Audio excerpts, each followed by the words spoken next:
Hello everyone, my name is Harsh Chaudhary and I have done BSc in CS from Maharishi Lucknow, and I have done my graduation 2024, and I have been doing jobs in other companies and left the job to grow my career uh, and learn new skills. So I got to know about the aviation technoserve from my friend named Suraj, and he told me that they can lend me a job within 45 days, and they can make me pro in 45 days and teach me a lot of things that can be beneficial for my future, and as well as my current present career.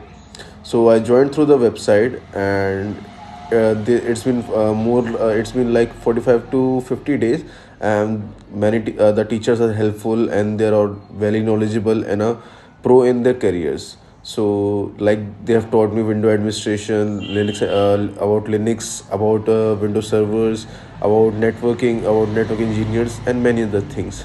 So now I'm placed in Team Computers and with a 2.4 LPA, and it's been a great journey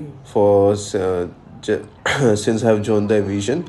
And yeah, I'm grateful to join the aviation, and best of luck to all of you. And you must also join the aviation for the best future and for the best career path. Thank you.